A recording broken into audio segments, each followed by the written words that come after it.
As a Christian, I consider Jesus a prophet, but he's a prophet of the one God. There's not several.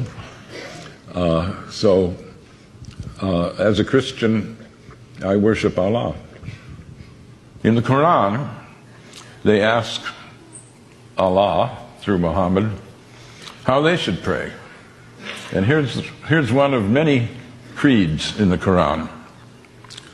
We believe in God and in what was sent down to us and what was sent down to Abraham, Ishmael, Isaac, Jacob, and the 12 tribes, and what was given to Moses, Jesus, and all the prophets by the Lord. We make no distinction between any of them, and we devote ourselves to Him in all of them. That's a very inclusive creed. The narrow definers of Judaism sometimes say that the chosen people are the circumcised, and narrow believers in Christianity sometimes say that the chosen people are the baptized. But the Quran says God's chosen people are all the monotheists from the beginning of the creation. And when we think of the succession of prophets, they're given great praise. Muhammad praises Moses. In some ways, the most important prophet before Muhammad, though they're all directly from God, it's Jesus. Jesus is given a bigger accreditation than other prophets. John the Baptist is made a prophet so that he can prophesy Jesus. Mary, his mother, is the only woman named in the Quran. No wife of Muhammad is named. There's no Adam and Eve, there's Adam and spouse. But Mary is not only named, she's made sinless. She conceives Jesus in virgin birth. She is tremendously honored.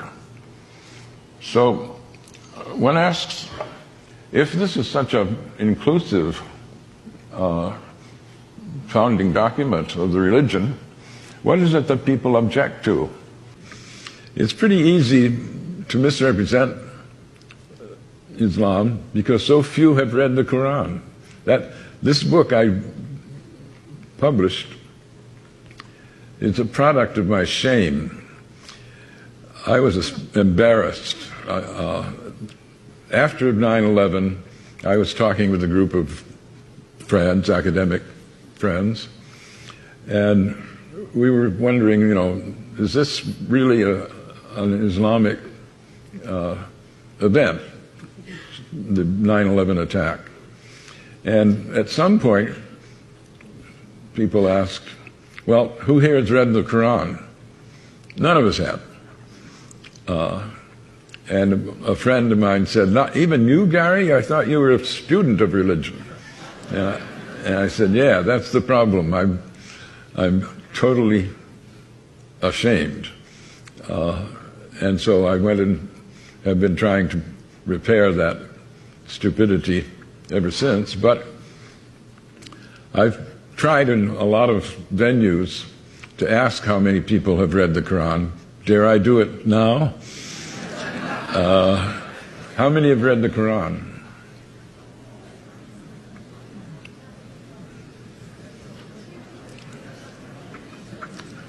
A minority, certainly. Well, I don't want to shame you, but I do. I think we should all be ashamed. We're throwing our weight around in a world where almost a quarter of the population are Muslims. And not to know, how can you say the Islamic State is a false construct if you don't know what true Islam is. One can only hope that more people will use freedom to do things like read the Quran rather than hate the Muslims.